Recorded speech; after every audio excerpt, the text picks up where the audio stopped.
दोस्तों आज की वीडियो में हम कक्षा 10 के चैप्टर 9 जो है त्रिकोणमिति के कुछ अनुप्रयोग, जिसमें हम जानेंगे कि त्रिकोणमिति का आखिर में यूज कहाँ पे होता है, वो वाला चैप्टर के जो बेसिक कॉन्सेप्ट होते हैं वो मैं आज आपको बताऊंगा। दोस्तों अगर आप चैनल पे नए हो तो चैनल को सब्सक्राइब करना ना भूलें।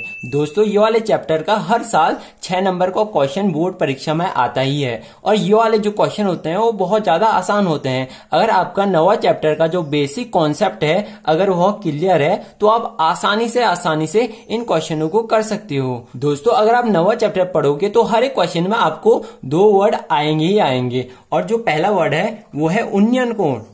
यानी पहला वर्ड जो आएगा वो हर एक क्वेश्चन में ये 2 वर्ड आते ही रहते हैं। पहला वर्ड है उन्नयन कोण। तो मैं उन्नयन कोण बता दूं, जैसे आप कहीं गए, जैसे आप दिल्ली गए और आपने कुतुब मीनार को देखा और आप कुतुब मीनार से कुछ दूरी पर हो, यानी आप कुतुब मीनार से कुछ दूरी पर हो और आपने कुतुब मीनार के शीश को देखा, यानी उसकी आखिरी छोर को देखा, तो आपने इस प्रकार देखा, तो जो एक कोण बनेगा उसे उन्नयन कोण कहेंगे।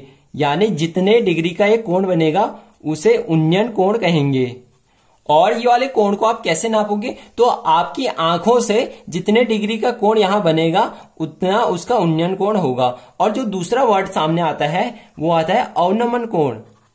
अवनमन कोण यानी दोस्तों अगर आप किसी मकान के ऊपर हो, यानी अगर आप किसी मकान के ऊपर हो और इस मकान से कुछ दूरी पर एक कार खड़ी है, तो आपकी आंखों से जो इस मकान पे कोण बनेगा उसे अवनमन कोण कहते हैं और इसे इस प्रकार से व्यक्त करते हैं। यानी ये वाला जो कोण बनेगा वो होगा अवनमन कोण। ये वाला कोण इसे कहेंगे हम अवनमन कोण। और जो ये वाला कोण होता है वो ये वाले कोण के बराबर होता है। यानी जितना डिग्री का यहां पे कोण बना उतना डिग्री का यहां पे भी कोण बनेगा। ये अगर 40 है तो ये भी 40 होगा, ये अगर 45 है तो ये भी 45 ही होगा। आशा करता हूं कि ये वाला टॉपिक आपके समझ में अच्छे से आया होगा। दोस्तों अगर आपको इस टॉपिक को डीपली में पढ़ना है तो ये जैसे 2 समांतर रेखाएं हैं, ये दोनों समांतर रेखाएं हैं, अगर समांतर रेखाओं से कोई भी एक रेखा जाती है तो वो कोण बराबर होंगे। यानी ये वाला कोण इसके बराबर होगा और ये वाला कोण जो है वो इसके बराबर होगा। यानी ये और ये चारों कोण आपस में बराबर होंगे। और इसी प्रकार हम यहाँ पे भी कर सकते हैं, जैसे रेखा पूरी गई और ये रेखा पूरी गई तो ये और ये कोण बराबर होंगे और ये कोण बराबर होंगे। यानी ये चारों कोण आपस में बराबर होंगे। आप इन्हें चांदे से नाप के भी देख सकते हो। यानी आपने कोई भी 2 समांतर रेखाएं खींचनी है और कोई भी रेखा उनसे गुजार देनी है तो ये जो कोण बनेंगे वो आपस में बराबर होंगे। इसी प्रकार आप इन्हें अनंत तक ले जा सकते हो और ये इस सिद्धांत पे कार्य करता है। यानी जो ये वाला कोण है वो इस कोण के बराबर होता है।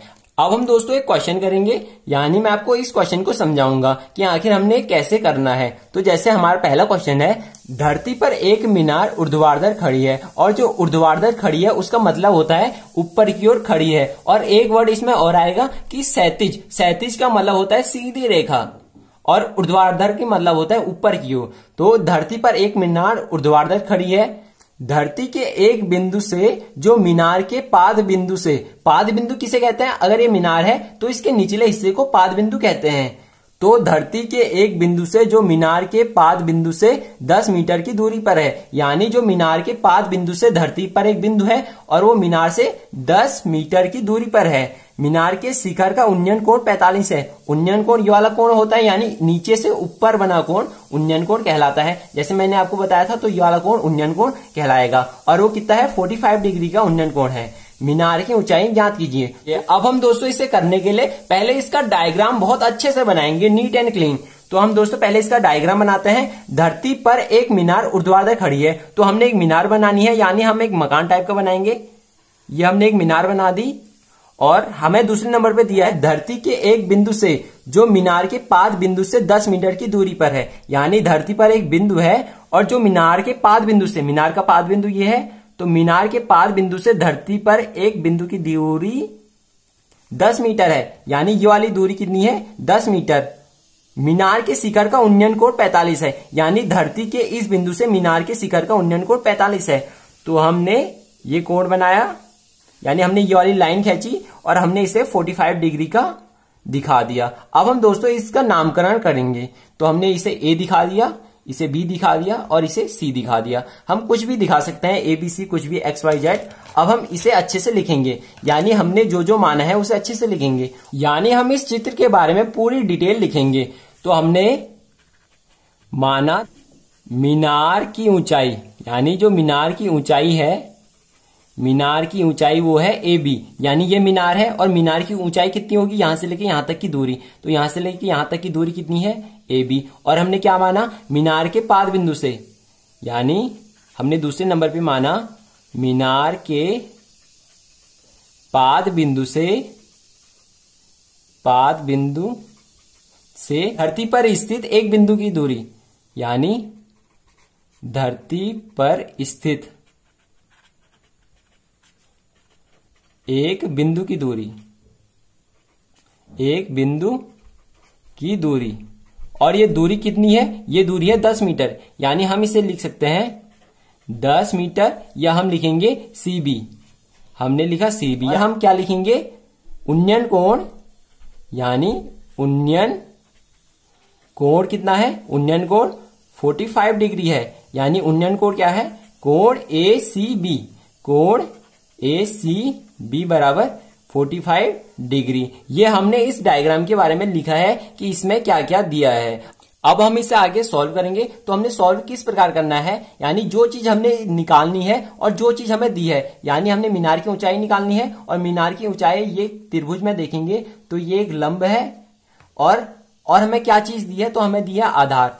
तो हम ऐसा फॉर्मूला ढूंढेंगे जिसमें लंब भी हो और आधार भी हो। और हमने किस प्रकार ढूंढने हैं, यानी जैसे ये है, ये हमारे पास 6 फॉर्मूले हैं, तो हमने ऐसे फॉर्मूले ढूंढने हैं जिसमें लंब भी हो और आधार भी हो। तो एक tan का फॉर्मूला है और एक cot का फॉर्मूला है, क्योंकि इसमें लंब भी है और आधार भी है, और cot के फॉर्मूले में भी आधार भी है और लंब भी है। तो हम इन दोनों में से कोई भी फॉर्मूले का यूज कर सकते हैं और अपना आंसर निकाल सकते हैं। तो हम कैसे करेंगे, जैसे हमें 45 डिग्री का एंगल दिया है, तो हम लिखेंगे tan की tan लिखा हमने, और 45 जहां पे A है वहां पे 45 लिख देंगे, तो हमारा आएगा tan 45, क्योंकि हमारा जो एंगल है वो 45 का है, इक्वल टू लंब बट्टे आधार। तो हमारा लंब क्या है, AB है, तो हमने लिखा AB बट्टे आधार। आधार कितना है हमारा, तो आधार है हमारा CB, तो हमारा आधार है CB। अब हम यहां से tan 45 की वैल्यू निकालेंगे। यानी दोस्तों अगर आप ट्रिग्नोमेट्रिक टेबल को देखोगे तो tan 45, यानी tan 45 की वैल्यू होती है 1, तो हम tan 45 की जगह पे क्या लिखेंगे,